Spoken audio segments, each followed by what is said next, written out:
com a dignidade do homem de bem. Como fazer face à surpresa daquela hora? Teria forças para abraçar Tassiano, sem comprometer-se? A voz de Pontimiana veio arrebatá-lo da obcecante reflexão: Irmã Corvino, o senhor sente-se mal, porventura? Como que acordando de um sonho atormentado, o presbítero recompôs a fisionomia e respondeu: Gentil, desculpe, irmã. Estou bem. É que não disponho de muito tempo, tornou ela, preocupada. O jovem Tassiano chegou doente. Doente, sim, tudo indica seja portador da peste maldita. E, ante o coração paterno, amargamente surpreendido, continuou: vim até aqui, não somente para o comunicado, mas também para rogar-lhe o concurso. Atendendo às perguntas que lhe foram dirigidas, a empregada de Vetúrio esclareceu que o rapaz chegara com febre alta e vômitos frequentes, sofrendo inquietante angina que lhe impedia a deglutição. Os escravos que lhe formavam o séquito adiantavam que o moço parecia muito acabrunhado na viagem, piorando, entretanto, somente na véspera, horas antes de alcançarem a cidade. Ela e o marido haviam movimentado todas as providências. Tassiano instalara-se no quarto confortável que, desde muito, o aguardava, e um médico de confiança fora chamado. Não conhecia ainda os efeitos da inspeção, todavia, resolvera pedir-lhe ajuda imediata, em razão da experiência que ele, Corvino, adquirira nas tarefas assistenciais que abraçara, junto dos pestosos. Sabia, de antemão, que a casa seria marcada por zona perigosa e que o esposo e ela não poderiam contar senão com servidores incipientes. Não podia esperar a contribuição de romanos prestigiosos. Os patrícios de nomeada, em maioria, estavam em vilas campestres, a longas distâncias, receosos de contágio. O presbítero ouviu, de coração opresso, desejando colocar-se junto do filho, para o que desse viesse. Mas, atento às responsabilidades que o prendiam ao templo, prometeu visitar o enfermo, tão logo se desincumbisse das obrigações mais urgentes. Com efeito, ao entardecer, fez-se substituído no lar dos meninos e, à noitinha, dava entrada no aposento do filho. Amparado por Alésio, o jovem agitava-se em náuseas aflitivas. O rosto descarnado denunciava-lhe o abatimento. Por mais que o mordomo apresentasse o religioso, Tassiano, febril, não dava conta de si mesmo. O olhar esvaziado passeava pelo quarto, vagueando inexpressivo. Enquanto Corvino lhe acariciava a cabeça suarenta, o guardião informava: há 2 horas começou a delirar. Realmente, findos alguns minutos de pesada expectação, o doente pousou no visitante os olhos empapuçados, alterando-se-lhes o brilho. Indisfarçável interesse se lhe estampou na máscara fisionômica. Contemplou demoradamente o presbítero, qual se houvesse enlouquecido, tentando afastar a delicada cobertura, bradou: quem trouxe a informação da morte de meu pai? Onde estão os escravos que o assassinaram? Malditos! Todos serão mortos. O benfeitor dos enfermos, colhido a queima-roupa por semelhantes palavras, recorreu à prece para não trair-se. Pálido e semi-aterrado, orava em silêncio, enquanto Tassiano, como se entrevisse a realidade nos desvarios da febre, prosseguia gritando: conduzamos a galera até Cartago. Não posso recuar. Conhecerei a verdade por mim mesmo. Faremos um inquérito. Punirei os culpados. Como puderam esquecer tamanho delito? Disse-me Opílio que há muitos crimes na sombra e que a justiça é incapaz de todos os reajustes, mas serei o vingador de meu pai. Quinto Varro será reabilitado. Não perdoarei a ninguém. Aniquilarei todos os patifes. Preocupado talvez com a estranheza do irmão Corvino, o esposo de Pontimiana falou-lhe, reservado: o rapaz, fora de si, lembra-se do pai assassinado, faz muitos anos, por escravos nazarenos, na embarcação que o conduzia para a África, em missão punitiva. E provavelmente porque o interlocutor apenas se manifestasse, através de monossílabos, acrescentou: Quinto Varro era o primeiro marido da patroa. Consta que viajava rumo a Cartago, incumbido de providenciar o castigo de vários cristãos insubmissos, quando foi apunhalado por servidores irresponsáveis e inconscientes. Arejou um dos lençóis que envolviam o paciente e prosseguiu: pobre menino. Embora educado por Vitúrio qual se lhe fora filho, revelou-se, desde cedo, atormentado pela memória paterna. Em seguida, baixou o tom de voz e, abeirando-se, cuidadoso, do presbítero, observou, deixando-lhe perceber o constrangimento com que o recebia na intimidade: a morte de Varro acirrou na família, como é justo, o ódio ao cristianismo. Tassiano foi criado pela genitora na extrema veneração às divindades. A senhora costuma dizer que preparou o filho para combater a mistificação gauleia e não oculta o propósito de fazê-lo sustentáculo da munificência imperial. Respeito, assim, a sua cooperação, na qual Pontimiana deposita a maior confiança. Contudo, sinto-me no dever de rogar-lhe cautela, a fim de que o rapaz não se sinta ofendido em seus princípios. O abnegado irmão dos pobres não se surpreendeu com a observação. Não obstante sentido, agradeceu a advertência. Que não faria para demorar-se, ali, junto ao doente que ansiava por asilar nos seus braços. Ocupou-se, carinhoso, em ministrar as beberagens indicadas pelo facultativo, esforçando-se, com todos os recursos de que dispunha, na enfermagem completa. Tassiano piorava sempre. Noite alta, Alésio e a esposa se recolheram, recomendando a 3 escravos prestimosos se revezassem no trabalho noturno de assistência. O irmão Corvino, porém, não arredou o pé do leito. Demorava-se o moço na fase culminante da febre insidiosa. A escarlatina complicada atingira o período de invasão. Por 30 horas consecutivas, o religioso, entre a força da fé e a abnegação do amor, acompanhou-o, com desvelada ternura, conquistando o reconhecimento de todos os circunstantes. No segundo dia, a erupção surgiu em manchas pequenas e vermelhas, começando no tórax, e, por várias semanas, o rapaz foi objeto de meticulosa atenção. Muitas vezes, velando-lhe o sono, em lágrimas, o presbítero afagava-o, paternalmente, e sofria a tentação de revelar-se. Como, porém, abrir uma guerra de morte contra Cíntia, não esposar a ele no Evangelho um novo modo de ser, que testemunho de lealdade ao Cristo poderia afirmar, semeando ódio e amargura no espírito do filho bem-amado, adiantaria Tassiano qualquer atitude, tendente a impor-lhe afeição. Em muitas ocasiões, orou, pedindo a Jesus o inspirasse, e vezes frequentes contemplou o velho Corvino, em sonho, aconselhando-o a extrema renúncia, qual se lhe trouxesse a resposta do alto.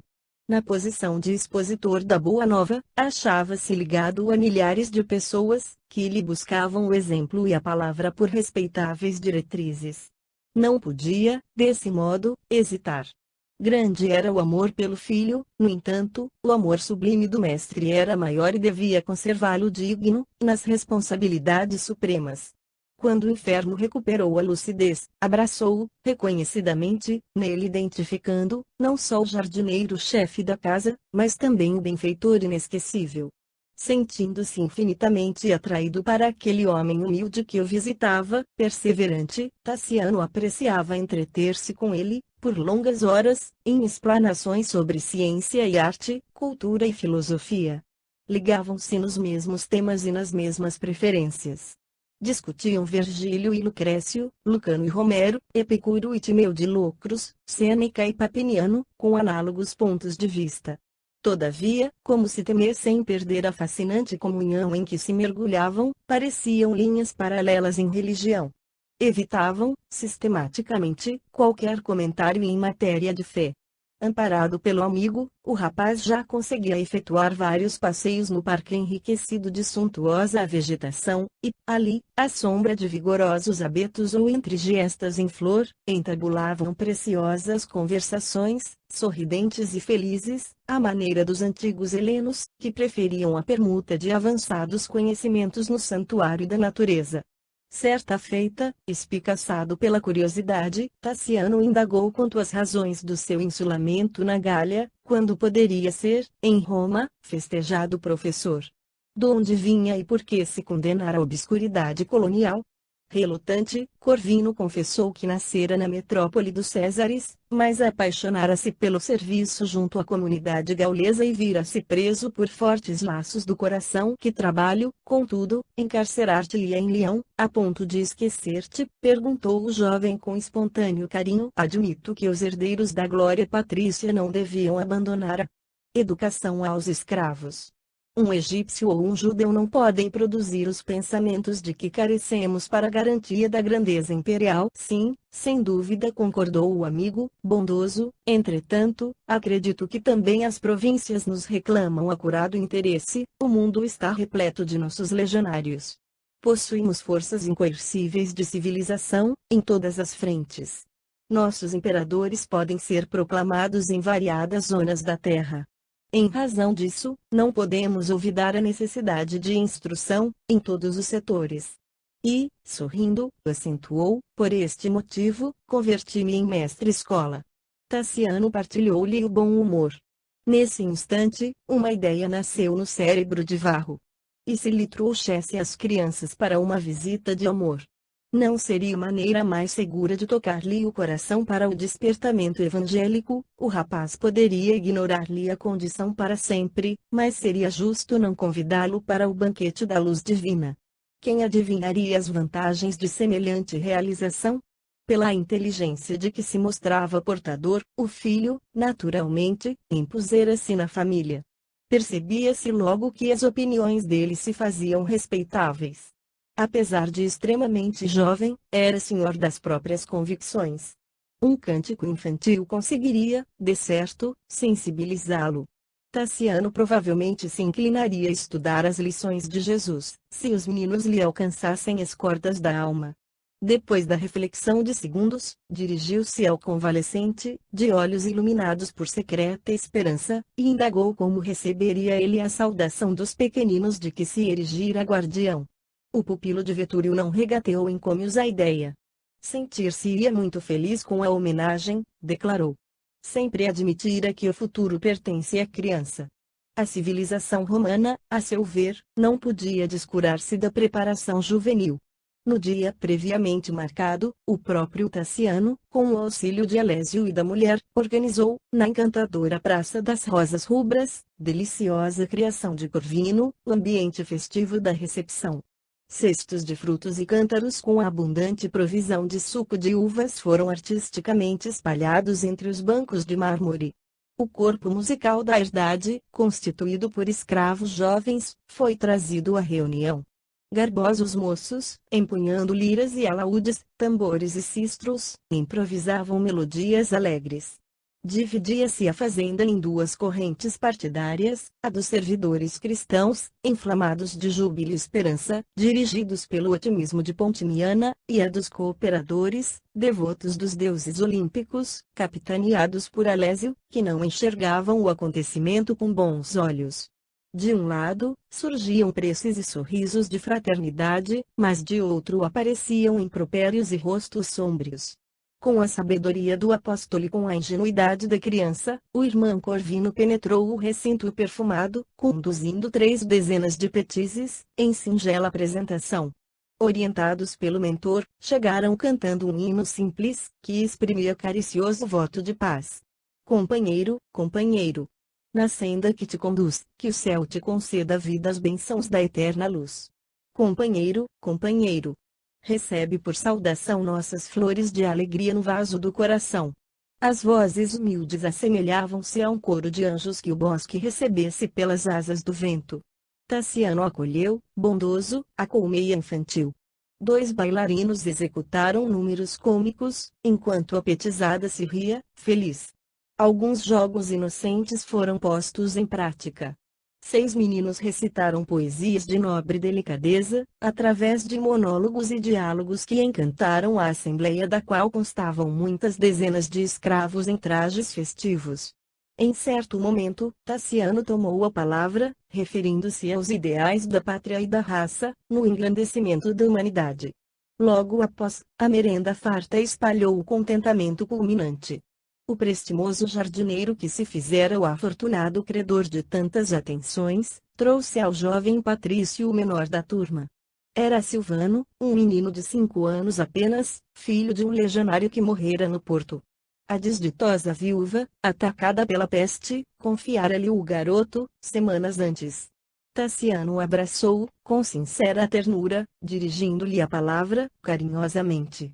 O irmão Corvino declarou que lhe cabia providenciar o regresso das crianças e, por isso, designava Silvano para dizer uma prece pela felicidade do anfitrião. O pequeno, submisso, trocando jubiloso olhar com o orientador, procurou o centro da praça. O momento era de extrema expectativa. Todos os circunstantes entreolharam-se, aflitos. O pupilo de Vetúrio acompanhava a cena, sorridente, certo de que seria lembrado numa oração comum às divindades.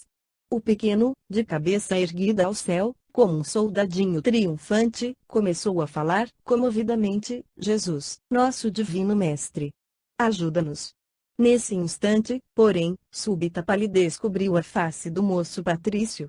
A fisionomia, dantes calma e educada, tornou-se-lhe irreconhecível. Feroz expressão eclipsou-lhe a alegria. Repentinamente convertido numa fera humana, rugindo cólera, clamou, terrível: abaixo os nazarenos, abaixo os nazarenos! Maldito Corvino! Maldito Corvino, que desgraça, quem se atreveu a introduzir cristãos em minha casa? Farei justiça, justiça! Acabarei com esta praga! Penosa surpresa dominou o recinto. O paternal benfeitor aproximou-se dele e implorou: piedade, piedade. Tassiano, contudo, não viu as lágrimas que fulguravam nos olhos dele. Recuando, desesperado, respondeu em voz seca: piedade. Reparem no velho refrão dos imundos galileus.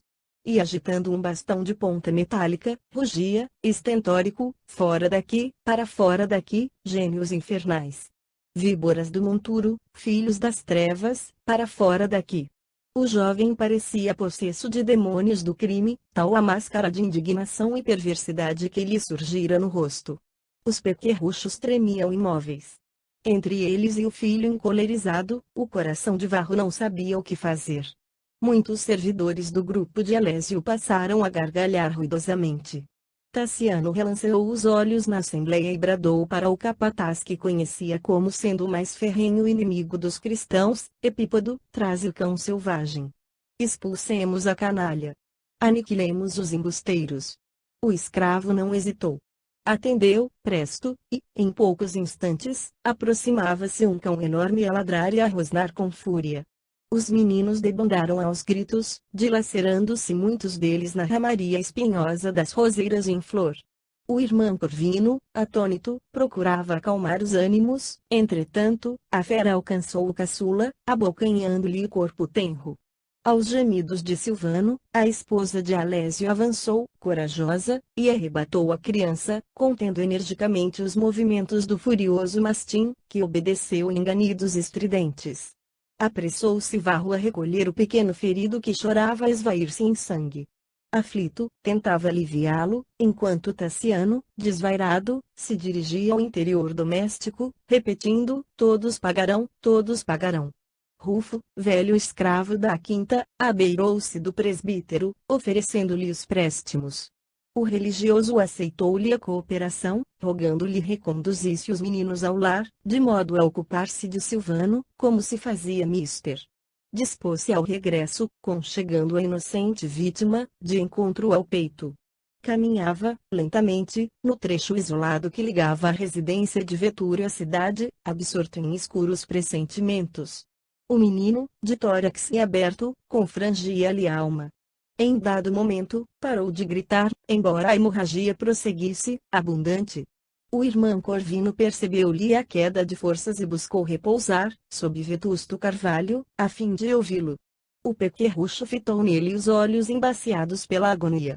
Varro, em pranto, inclinou-se, paternalmente, e perguntou, com carinho: estás recordando Jesus, meu filho? Estou sim, senhor, respondeu em voz débil.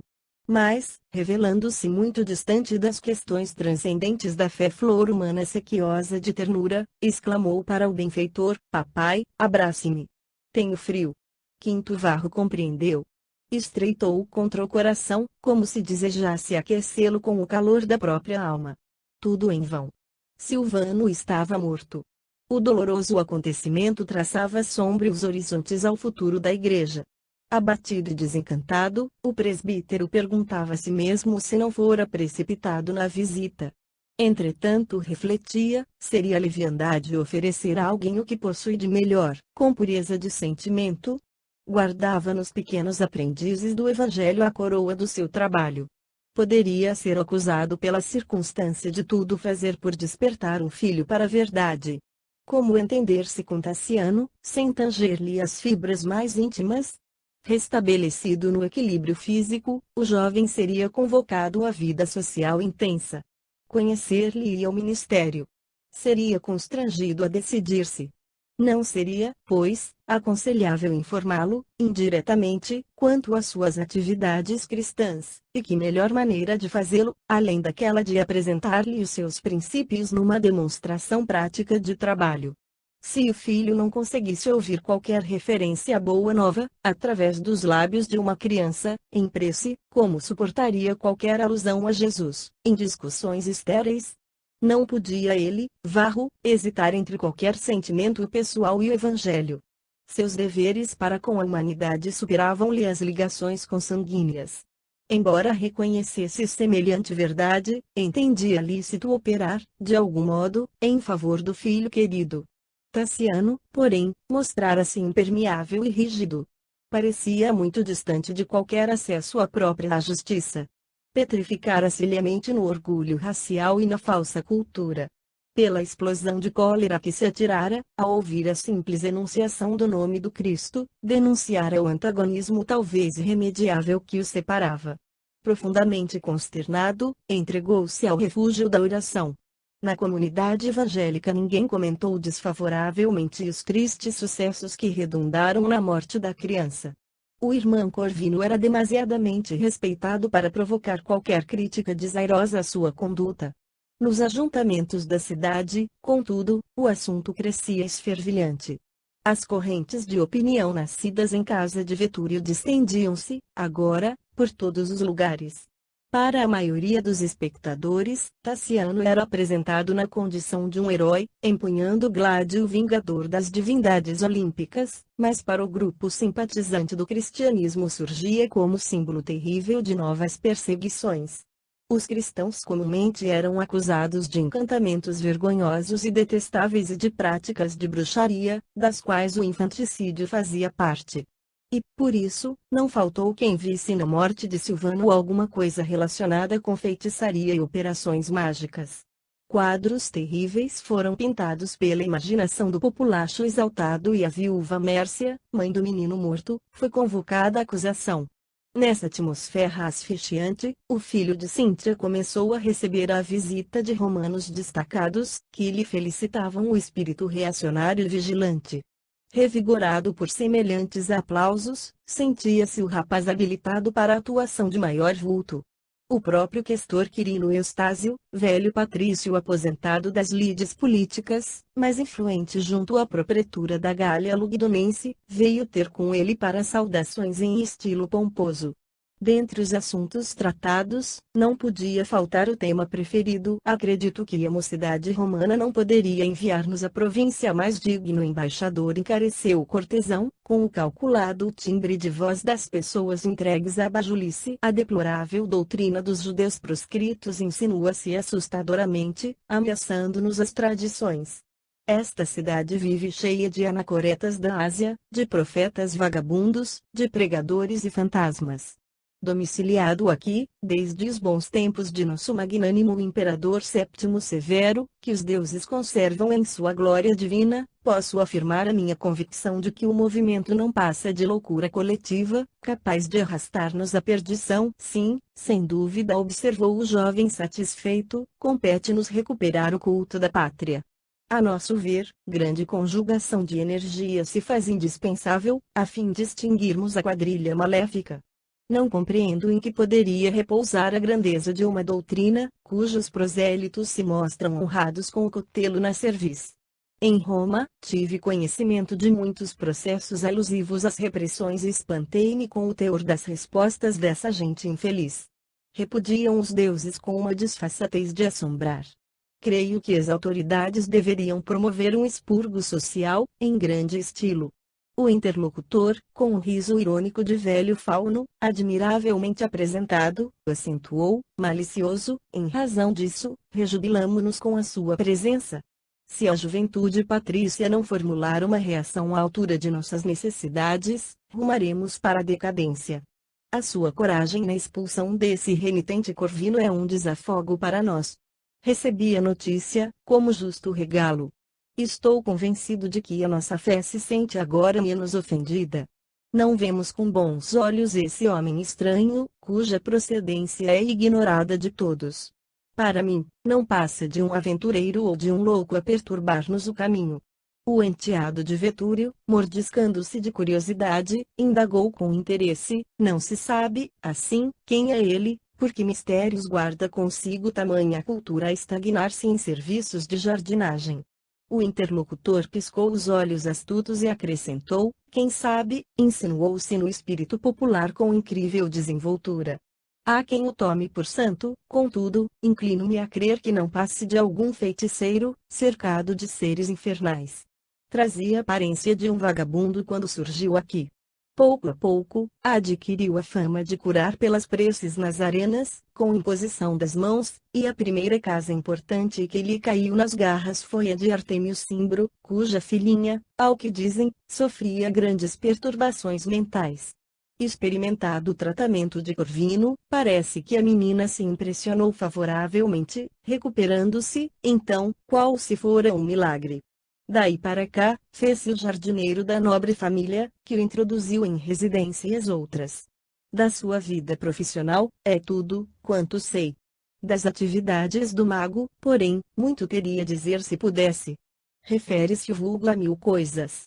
Se fossem apenas os plebeus a se mostrarem maravilhados. Entretanto, temos alguns patrícios ilustres enliados na rede. Dizem alguns que a palavra dele está revestida de miraculoso poder, afirmam outros que ele cura as mais complicadas enfermidades. É estranho ver uma cidade como esta, a desvairar-se por este modo, comentou Tassiano, com interesse.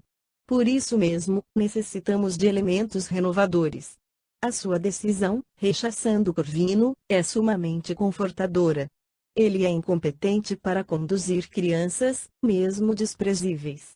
Sei que Artêmio lhe advoga a causa, mas estou convencido de que poderemos interromper-lhe, doravante, as mistificações. Zenóbio, um velho amigo que foi alto dignitário da Imperial Munificência, comunicou-me, ontem à noite, informado por fontes dignas de crédito, que o menino morto fora encaminhado aos dentes do cão pelo próprio Corvino, a fim de que a malta cristã obtivesse sangue inocente para os mistérios negros das reuniões que praticam. É notório que ele foi a única testemunha do ato final. E, baixando o tom de voz, perguntou: teria o dileto amigo observado isso? Seria muito importante registrar o fato, através de sua própria boca. Tassiano, de rosto esfogueado, a exprimir o choque de contraditórias emoções, esclareceu: presto, nada posso adiantar nesse sentido. Quando ouvi o nome do crucificado, a revolta subiu-me à cabeça. Não tive olhos senão para defender a nossa propriedade contra a influência pestilencial. Determinei a soltura do cão de guarda, possuído de extrema desesperação. Não me cabe, por isso, asseverar aquilo que não verifiquei por mim mesmo. Quirino, porém, mordeu os lábios, contrariado, e ajuntou: fique certo, contudo, de que as coisas não terão ocorrido de outro modo. Reajamos em conjunto. Nossos escravos não podem continuar à mercê de bruxos inconscientes e nem será lícito permitir que pessoas de nossa condição social se deixem embair sem defesa. Nisso, achamo-nos de pleno acordo, salientou o rapaz, resoluto. De minha parte, pretendo corrigir e selecionar a comunidade de servidores. E que plano traçou para esse serviço? Gostaria de agir em minha casa com uniformidade. De vistas aguardo a vinda de meus pais, em breves dias, que trarão consigo Helena, a minha futura esposa. Como passarei a residir aqui depois do meu casamento, antecipei-me a eles, a fim de adaptar a vida da propriedade aos hábitos de minha família e de modo a afeiçoar-me às usanças da província. Não desejo, todavia, que os meus encontrem os disparates surpreendidos por mim. Pretendo reunir todos os servos, a fim de prestarem juramento aos deuses que veneramos. Afastarei quem fugir ao justo compromisso. Em seguida, penso instituir em casa o culto de Cíbele, começando com uma cerimônia processional pelo nosso bosque. É indispensável purificar os costumes e usares. Quirino concordou, entusiástico, e prometeu aderir ao programa. Não somente faria o mesmo em seu domicílio, mas convocaria os amigos a acompanhá-lo. Estimava Opílio Vetúrio, de longos anos, e felicitava-se por ver-lhe a organização doméstica zelosa e bem guardada. Realmente, depois de alguns dias, quando os sofrimentos da peste desapareciam no ouvido comum, Tassiano promoveu a grande Assembleia do Lar para a reafirmação de fidelidade aos deuses. Em vastíssima dependência da herdade, uma soberba estátua de Cíbele fora instalada para a recepção dos votos gerais, enquanto que à direita da imagem, num alto palanque paramentado de seda carmesim e fios dourados, instalaram-se Tassiano, 2 sacerdotes populares da deusa e o casal de mordomos, Alésio e Pontimiana. Numa extensa galeria, consideravelmente elevada, junto às portas de acesso ao grande recinto, a nobreza citadina, trazida por Eustáquio, rejubilava-se com as cerimônias. Embaixo, acotovelavam-se todos os servidores da família, dentre os quais alguns artistas repetiam cânticos consagrados à divindade. Num pequeno altar, graciosamente florido, a imagem que Vetúrio importara de Pessinunte figurava-se uma testemunha impassível. Cíbele, ladeada por 2 leões, esculpida em mármore imaculado, representava realmente o símbolo de uma civilização bruxuleante, à frente do olhar indagador e triste de dezenas de escravos, sob a orgulhosa exibição dos senhores. O primeiro a aproximar-se, criando naturalmente um padrão para ser imitado, foi Tassiano, que, reverente diante do ídolo, declarou em voz alta, sob a invocação da divina Cíbele, Mãe dos deuses e Mãe nossa, juro irrestrita fidelidade às crenças e tradições dos nossos antepassados e perfeita obediência aos nossos eternos imperadores. Frenéticos aplausos coroaram-lhe as palavras. Um hino sacro, acompanhado por flautas frígias, fez-se ouvir cadenciado e melodioso. Em seguida, Alésio desceu do trono improvisado e, dando a ideia de que a cena havia sido previamente estudada, pronunciou respeitosamente os mesmos votos. Logo após, veio Pontimiana. A nobre senhora parecia doente e fatigada. Adivinhava-se-lhe a luta íntima. Palidíssima, enviou ao marido suplicante olhar, mas, pela expressão rude com que Alésio a fitou, era possível imaginar os duros conflitos em que se haviam empenhado, antes da cerimônia. Contida pelos olhos frios do companheiro, a orientadora da casa enxugou as lágrimas e repetiu, pausadamente, as mesmas palavras, negando assim a fé cristã que lhe atribuíam. Triunfante sorriso pairou na máscara fisionômica de Alésio, enquanto se alastrava cochichado sussurro em enorme agrupamento de servidores. Notas de amargurado assombro surgiram em vários rostos.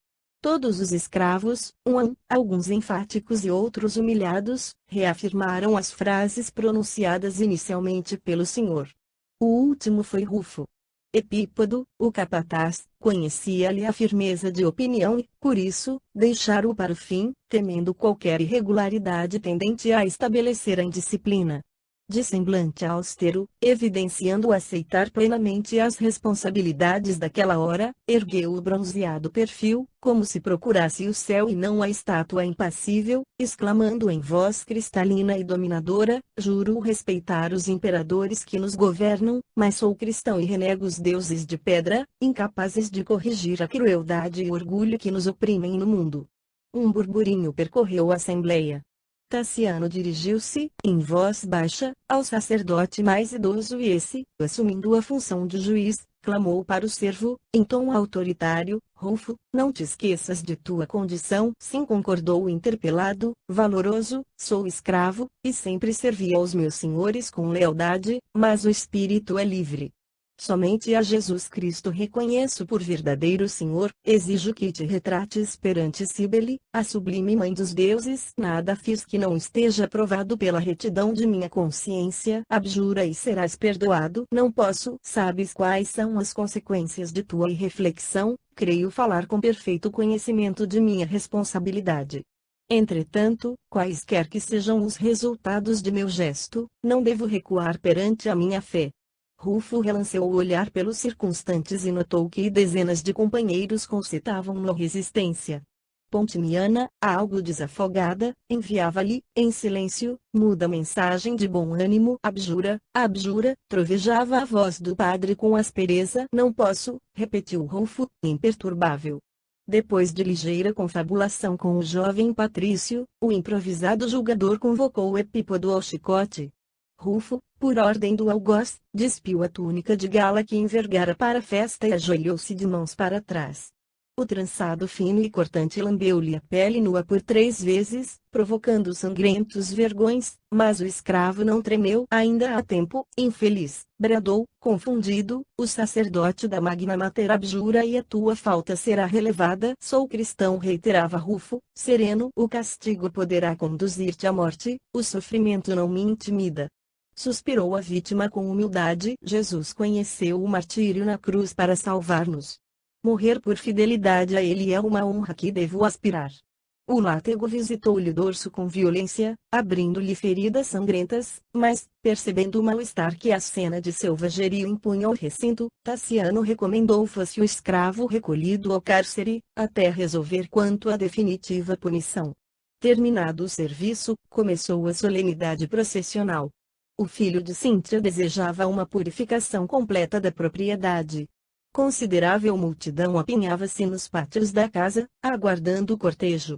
A estátua de Cíbele foi colocada sobre riquíssimo andor de prata, ornamentado de lírios. Jovens pares, rigorosamente vestidos de branco, simbolizando a castidade e a beleza, abriam alas à frente, dançando, em ritmos graciosos, ao toque de flautas e pandeiretas do culto. Em seguida, todas as senhoras presentes, conduzindo palmas aromáticas, anunciavam o ídolo que, suportado pelos ombros de Tassiano e de outros rapazes consagrados à deusa, se fazia seguir pelos sacerdotes em orações do rito frígio e pelos incensadores. Depois deles, uma jovem de rara beleza carregava o cutelo sagrado. Acompanhando-a, vinha o conjunto de musicistas, usando trompas, flautas, címbalos, tímpanos e castanholas, nos cânticos votivos, cujos trechos harmoniosos se perdiam no matagal. Os dignitários e os principais vinham, em fila, silenciosos e reverentes e, ao fim do préstito, congregava-se a massa de escravos, mudos e tristes. Os hinos de louvor à Mãe dos Deuses embalsamavam o bosque de doce melodia, interrompendo o chilrear dos pássaros assustados. A procissão, em diversas fases, contornou a herdade, através do arvoredo bem cultivado e das vinhas extensas, tornando a casa, onde Cíbele foi restituída ao templo minúsculo que Opílio Vetúrio, em outro tempo, lhe erigira em pleno jardim. Tassiano, tomando a palavra depois das preces dos sacerdotes, agradeceu a presença dos religiosos, das autoridades e do povo, enaltecendo a sua confiança na proteção das divindades olímpicas. Dispersou-se a colorida assembleia. Entardecia. Sozinho agora no amplo terraço, de onde podia descortinar o horizonte lavado e límpido, o jovem, instintivamente, recordou o irmão Corvino, a morte de Silvane e a reação de Rufo e, sem perceber, começou a lutar com a influência do Cristo, não mais em derredor das próprias ideias, mas dentro mesmo do coração. 6 No caminho redentor. Dias amargos surgiram para a igreja de Leão, depois da morte de Silvano. Gratificada por Eustáquio, que odiava o evangelho, a viúva Mércia, mãe da criança, veio a público acusar o irmão Corvino, declarando-o feiticeiro infanticida. Afirmou, perante as autoridades, que o menino fora vítima de sortilégios malditos, chegando à crueldade de acrescentar que Silvano, órfão, tinha sido fascinado por engodos do pregador. Extremamente humilhado, o amigo dos pobres foi conduzido a interrogatórios oficiais, em que se comportou com admirável nobreza. Varro nada reclamou. Esclareceu que visitara a residência de Vetúrio com a melhor intenção e que, inadvertidamente, uma das crianças fora atacada por um cão bravio, solto não sabia como. Não podia, desse modo, culpar a ninguém. Não faltaram insultos, por parte de romanos sarcásticos, que ele suportou com humildade e heroísmo. Contudo, quando a prisão dele se fazia iminente, Artêmio Cimbro, patrício de grande fortuna e de não menor generosidade, advogou-lhe a causa, empenhando privilégios e haveres por livrá-lo do cárcere. mobilizando altos valores políticos, junto ao legado propretor, conseguiu sustar a internação temporariamente, arquivando-se o processo para despachos ulteriores, mas o risonho lar dos meninos desapareceu. As crianças foram recolhidas à pressa, em vários domicílios de irmãos que as receberam com amor. Considerado, pelas autoridades, indigno de orientar a infância, o companheiro dos sofredores sentiu despedaçar-se-lhe o coração, quando o último petiço o abraçou, chorando, às despedidas. Quinto Varro, o padrão varonil do bom ânimo e o exemplo da fé viva, não obstante a fortaleza espiritual de que invariavelmente dera testemunho, cedeu à tortura que antecede o desalento. Entre a paixão pelo filho inacessível e o amor pelas crianças de que fora irremediavelmente despojado, era surpreendido, vezes frequentes, entre lágrimas. Em muitas ocasiões, dentro da noite, via-se diante da chácara senhoril de Vetúrio, tentando ver o rosto de Tassiano, em algum ângulo das janelas iluminadas e, não raro, horas mortas, buscava essa ou aquela residência particular para avistar-se com algum dos filhinhos do coração. Estudava intensamente, tentando fugir aos próprios pensamentos, em longas vigílias que terminavam pela extrema fadiga. Mal se alimentava, empenhando-se em trabalhos sacrificiais pelos doentes, receando talvez mergulhar-se na amargura, da qual resvalaria fatalmente para o desânimo. Apesar das advertências dos superiores e dos amigos, perseverara na excessiva movimentação, até que caiu no leito, sob invencível cansaço. Febre alta devoravam, devagarinho, constrangendo-o a oscilar entre a vida e a morte. Por fim, à custa de carinho e devotamento dos companheiros, venceu o inquietante desequilíbrio, mas, apático e abatido, deixou-se permanecer na enxerga do quarto humilde, sem coragem de levantar-se. Certa noite, acariciado pelo vento fresco que passava, sussurrando brandamente, lembrava ele o velho Corvino, com maior intensidade. O luar e a atmosfera pura, a câmara pequena e a solidão compeliam-no a recuar no tempo. Sentia imensas saudades do apóstolo que lhe tomara o lugar nos braços escuros da morte. Esposara a missão evangélica com extremado fervor. Dera à igreja os mais belos sonhos. Renunciara a todos os prazeres do homem comum, para favorecer, em si mesmo, a obra da espiritualização. Buscara esquecer o que fora, para transformar-se no irmão de todos. Dividira o tempo entre o enriquecimento da vida interior e o serviço constante, mas trazia o espírito sequioso de amor. Seria crime o propósito de aproximar-se do filho para consagrar-se a ele, seria reprovável o desejo de ser igualmente querido. Na condição de homem, procurara compreender a esposa e honrar-lhe, no íntimo, a escolha feita. Cíntia poderia transitar no caminho que lhe aprouvesse. Era livre, em razão disso, a mulher não lhe ocupava o pensamento, contudo, a lembrança de Tassiano vergastava-lhe o coração. O anseio de ajudá-lo convertera-se-lhe na alma em ideia fixa. Realmente, vira-o agressivo e cruel. Jamais lhe olvidaria revolta, em ouvindo o nome de Jesus nos lábios tenros de Silvano. Entretanto pensava, o rapaz era fruto da falsa educação na casa de Opílio. O homem que o condenara à morte física, sentenciara-lhe o filhinho à morte moral.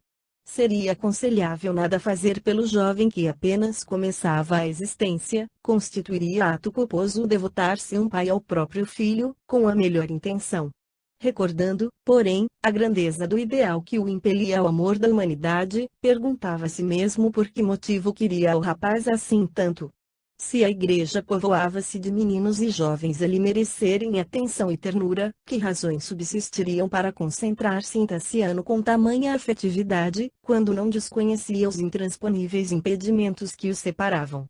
Depois de muitos anos de resignação e heroísmo, auscultando os enigmas da própria alma, Quinto Varro rendia-se, não às lágrimas serenas, filhas da sensibilidade comovida, mas ao pranto convulso, vizinho do desespero. A brisa suave, em correntes refrigerantes, penetrava a janela aberta, como se buscasse afagar-lhe a cabeça dolorida. Agora, todavia, aliava-se dos encantos da natureza. Apesar da multidão dos amigos de Leão, sentia-se abandonado, sem ninguém. A presença do filho seria provavelmente a única força capaz de restituir-lhe a sensação de plenitude. De pensamento voltado para a memória de Corvino, recordava-lhe os minutos derradeiros. Falara-lhe o venerando amigo, em termos inesquecíveis, quanto à sobrevivência da alma. Alentara-o com a certeza da irrealidade da morte. Consolidara-lhe a confiança e investir-o na posse de morredoura fé. Ah, como necessitava, naquele instante, de uma palavra que o arrebatasse ao torvelinho de angústia. Ele, que ensinara resistência moral, sentia-se agora frágil e enfermiço. Pensou no amigo morto, como a criança transviada suspira por reencontrar o regaço materno. Relegado a si mesmo, na solidão do quarto, soluçava com a cabeça dobrada sobre os joelhos, quando notou que leve mão lhe pousava nos ombros recurvos. Perplexo, ergueu os olhos, inchados de chorar e surpresa maravilhosa, o ancião desencarnado regressara do túmulo e achava-se ali, diante dele, revestido de luz. Era o mesmo apóstolo de outro tempo, mas o corpo como que se fizera diáfano e mais jovem. Irradiações de safirina claridade fulgiam-lhe na fronte e desciam como que em jorro sublime do coração. O presbítero quis gritar a felicidade que lhe invadia o espírito, prosternando-se à frente do mensageiro do céu, mas uma força incoercível emudecia-lhe a garganta e chumbava-o ao leito pobre. Com um sorriso inexprimível, traduzindo melancolia e saudade, amor e esperança, a entidade falou-lhe com carinho: Varro, meu filho, por que desanimas, quando a luta apenas começa? Reergue-te para o trabalho. Fomos chamados para servir. Divino é o amor das almas, laço eterno a ligar-nos uns aos outros para a imortalidade triunfante, mas que será desse dom celeste se não soubermos renunciar? O coração incapaz de ceder a benefício da felicidade alheia, é semente seca que não produz. O emissário espiritual fez uma pausa ligeira, como a impor ordem à enunciação dos próprios pensamentos e continuou: Tassiano é filho do Criador, quanto nós mesmos. Não reclames dele aquilo que ainda te não pode dar. Ninguém se faz amado através da exigência. Dá tudo, aqueles que desejamos ajudar ou salvar nem sempre conseguem compreender, de pronto, o sentido de nossas palavras, mas podem ser inclinados ou arrastados à renovação por nossos atos e exemplos.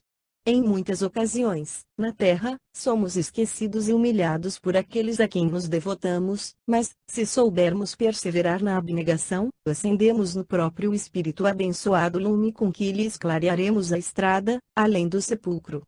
Tudo passa no mundo. Os gritos da mocidade menos construtiva transformam-se em música de meditação na velhice. Ampara teu filho que é também nosso irmão na eternidade, mas não te proponhas escravizá-lo ao teu modo de ser. Monstruosa seria a árvore que se pusesse a devorar o próprio fruto, condenável seria a fonte que tragasse as próprias águas. Os que amam, sustentam a vida e nela transitam como heróis, mas os que desejam ser amados não passam muitas vezes de tiranos cruéis. Levanta-te. Ainda não sorveste todo o cálice. Além disso, a Igreja, Casa de Jesus e nossa casa, espera por ti. Os que lhe batem à porta, consternados e desiludidos, são nossos familiares igualmente. Esses velhos abandonados que nos procuram tiveram também pais que os adoravam e filhos que lhes dilaceraram o coração. Esses doentes que apelam para nossa capacidade de auxiliar conheceram, de perto, a meninice e a graça, a beleza e a juventude. Nossas dores, meu amigo, não são únicas. E o sofrimento é a forja purificadora, onde perdemos o peso das paixões inferiores, a fim de nos alçarmos à vida mais alta. Quase sempre é na câmara escura da adversidade que percebemos os raios da inspiração divina, porque a saciedade terrestre costuma anestesiar-nos o espírito. O mensageiro fez breve silêncio, fitou-o com mais ternura, e, em seguida, acentuou: Varro, procura teu filho, com a lâmpada acesa do amor, nos filhos alheios, e o Senhor abençoar-te-á, convertendo-te a amargura em paz do coração. Ergue-te e aguarda de pé a luta dentro da qual reeducarás aqueles que mais amas. O presbítero, num misto de dor e de alegria, de emotividade e de angústia, refletiu sobre a exaustão que o torturava, mas o enviado espiritual, anotando-lhe os mais íntimos pensamentos, aconselhou: não te rendas ao sopro frio do infortúnio, nem creias no poder do cansaço. Que seria de nosso Jesus, entediado de nossos erros, se entregasse à fadiga inútil, ainda que o corpo se recolha às transformações da morte? Mantém-te firme na fé e no otimismo. O túmulo é a penetração na luz de novo dia para quantos lhe atravessam a noite com a visão da esperança e do trabalho. O religioso considerou intimamente quão proveitosa lhe seria qualquer informação alusiva ao futuro. Poderia, acaso, esperar alguma aproximação com Tassiano, conseguiria reconstituir a escola que perdera. Bastou que semelhantes indagações lhe assomassem ao cérebro para que a entidade lhe dissesse bondosamente: filho, não aguardes, por agora, senão renúncia e sacrifício. Jesus até hoje não foi compreendido, mesmo por muitos que se dizem seus seguidores. Auxilia, perdoa e espera. As vitórias supremas do Espírito brilham além da carne. Nesse instante, o apóstolo desencarnado inclinou-se e apertou-o nos braços afetuosos. Quinto Varro adivinhou-lhe a despedida. Oh, daria tudo para abrir-lhe a alma e relacionar-lhe todos os acontecimentos daqueles anos de saudade e separação, mas trazia as cordas vocais entorpecidas. Corvino osculou-lhe os cabelos, na atitude de um pai que se despede de um filhinho, antes de adormecer, e, recuando até a saída, dirigiu-lhe comovedor adeus. Lá fora, a noite esmaltada de estrelas embalava-se de brisas perfumadas e refrescantes. Aquietou-se o doente no leito, com uma sensação de paz somente compreensível por aqueles que vencem em si mesmos os grandes combates do coração. A breve tempo, qual se houvera sorvido brando entorpecente, dormiu tranquilo. No dia imediato, acordou registrando singular revigoramento. Com espanto geral, dirigiu-se aos ofícios religiosos da manhã, para o culto da alegria e do reconhecimento. Mal terminara as preces habituais, notou, não longe do átrio, desusado movimento do povo. Gritaria ensurdecedora vagueava no ar. Ante a silenciosa indagação que esboçava no rosto, alguém esclareceu que alguns bailarinos mascarados se achavam em função na via pública, anunciando o espetáculo de gala que se realizaria no anfiteatro, em homenagem à união matrimonial do moço Tassiano com a jovem Patrícia Helena Vetúrio.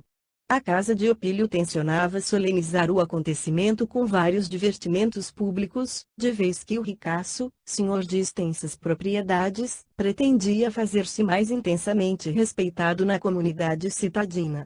Com efeito, Vetúrio e a família, acompanhados de grande séquito de clientes e aduladores, haviam chegado para a grande celebração.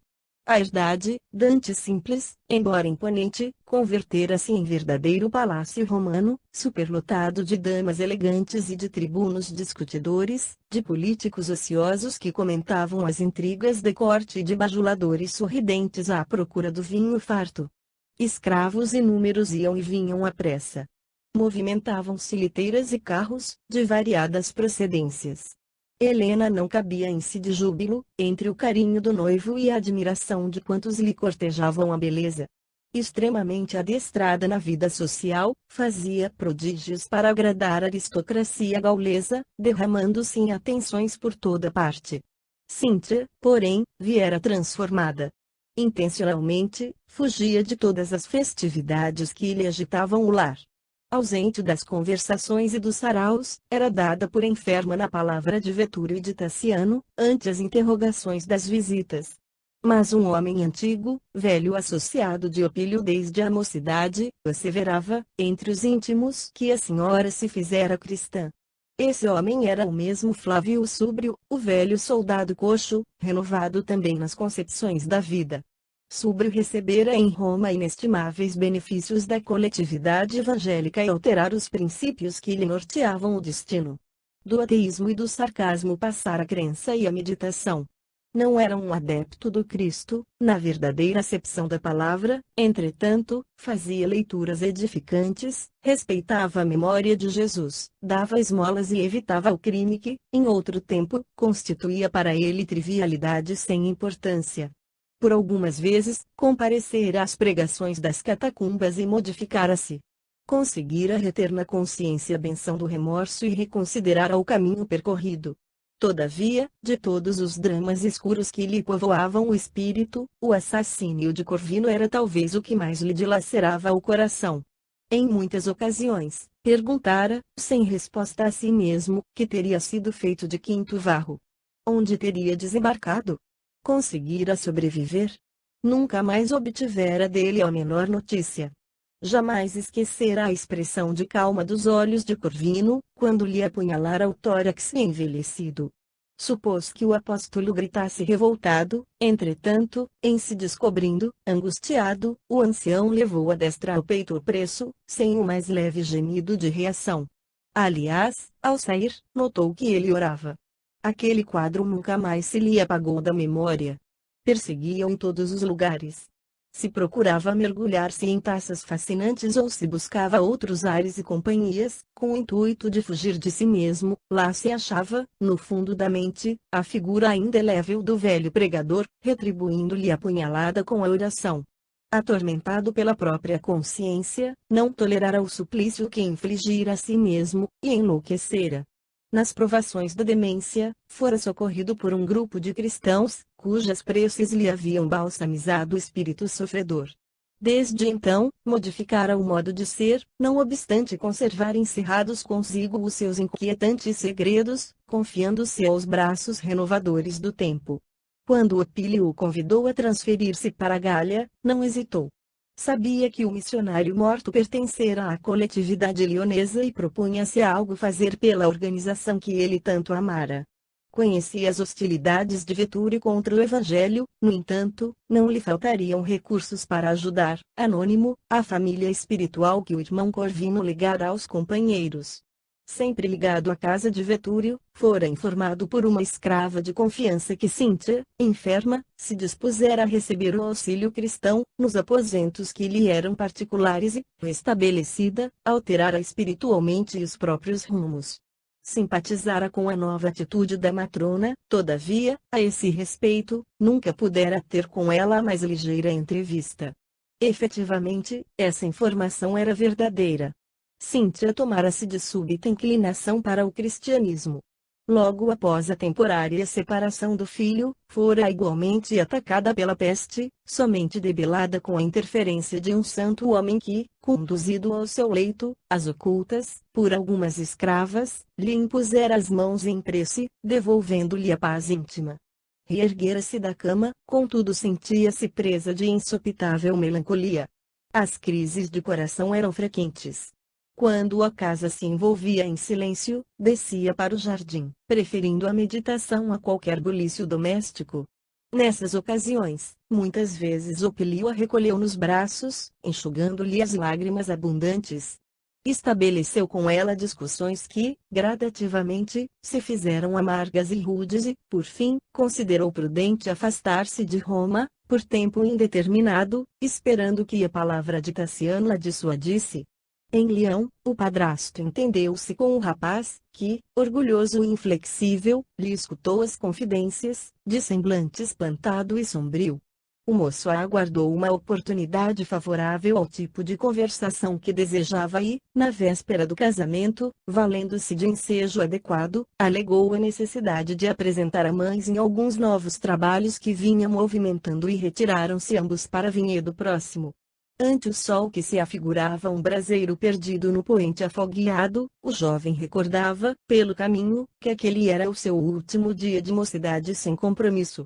Na manhã imediata, marcharia ao encontro de novo destino.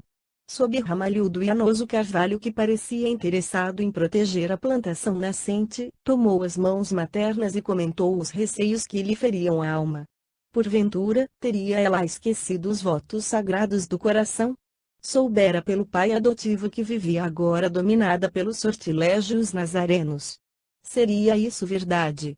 Não podia conformar-se com a ideia de que houvesse alterado a direção da fé. Sabia forte, como sempre consagrada aos numes domésticos, sem qualquer traição aos antepassados, e nela confiaria até ao fim. A genitora registrou-lhe as palavras, de olhos velados pela névoa do pranto que não chegava a cair e, como se guardasse n'alma a sombra do crepúsculo que começava a vestir a paisagem, respondeu com amargura: meu filho, amanhã terei cumprido integralmente a minha tarefa de mãe. O teu casamento assinala o fim de minhas responsabilidades nesse sentido. Podemos, pois, conversar, de coração para coração, como dois velhos amigos. De alguns anos para cá, sinto muita sede de renovação espiritual. Mas por que renovação se o carinho dos deuses desce sobre a nossa casa? Atalhou o rapaz agastado e apreensivo. Acaso nos falta qualquer coisa? Não vivemos uns para os outros na doce confiança recíproca que os protetores celestes nos conferiram? A fartura de bens materiais nem sempre traz felicidade ao coração, observou a matrona, sorrindo, triste. A riqueza de Vetúrio pode não ser a minha riqueza. Pousou no filho os olhos molhados e calmos que o sofrimento íntimo enobrecera e continuou, depois de longa pausa: nossa personalidade, enquanto somos jovens, é semelhante à pedra